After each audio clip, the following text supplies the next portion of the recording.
Hello बच्चों, let's see this question. Vapour pressure diagram of some liquids plotted against temperature are shown below. हमारे पास देखिए कितने curve plotted है बच्चों, प्रेशर और टेम्परेचर के बीच, ए बी सी डी और ई के लिए। ठीक है, हमसे ये पूछा जा रहा है कि मोस्ट वोलाटाइल लिक्विड कौन सा है। Options are A, B and C and D.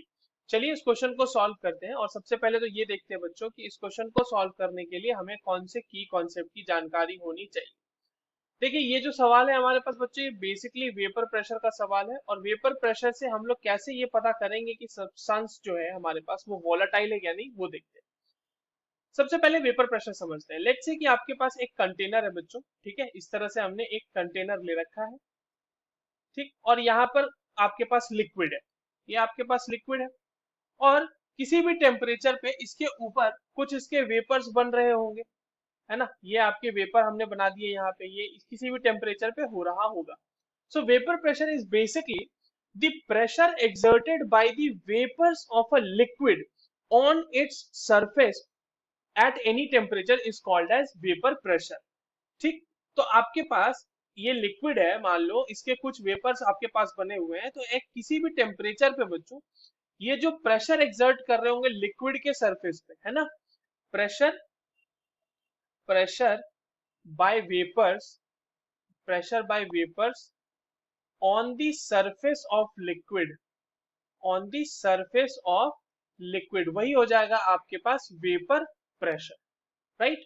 अब समझिए इसका कैसे वोलाटाइल होने से संबंध है। अगर कोई भी आपके पास लिक्विड है और वो एक कम टेम्परेचर पे ही ज्यादा वेपर्स दिखा देता है, और वो आपके पास ज्यादा वेपर प्रेशर दिखा रहा है, तो हम बोलेंगे ना कि उसके उस लिक्विड की वेपर फेज में जाने की टेंडेंसी बहुत ज्यादा है। ठीक है, तो आपको ये देखो, अगर वोलाटाइल होगा, लिक्विड वोलाटाइल होगा, ठीक है, ये इस तरह से लिखते हैं कि मोर दी volatile liquid volatile liquid more will be more will be its vapor pressure at a given temperature। अब इस चीज को ध्यान में रखते हुए हम लोग अपने क्वेश्चन में जो ग्राफ दिया हुआ है बच्चों उसको सॉल्व करते हैं। चलिए ग्राफ देख लेते हैं, ये है हमारे पास ग्राफ बना हुआ। अब इसमें क्या करो कि आप एक कोई प्रेशर कांस्टेंट ले लो। पहले हम लोग एक प्रेशर को कांस्टेंट ले लेते हैं। लेट्स से कि यहाँ पर एक प्रेशर हम लोगों ने कांस्टेंट ले लिया, ये वाला हम प्रेशर ले लेते हैं, ये वाला हमने प्रेशर ले लिया। अब देखिए इसके लिए जो ए है बच्चों, ए का टेम्परेचर ये होगा, उसके करस्पॉन्डिंग बी का टेम्परेचर ये होगा, फिर उसके करस्पॉन्डिंग सी का टेम्परेचर ये होगा, और इसके करस्पॉन्डिंग डी का टेम्परेचर ये होगा। नाम दे देते हैं इसको T1, T2, T3 और T4।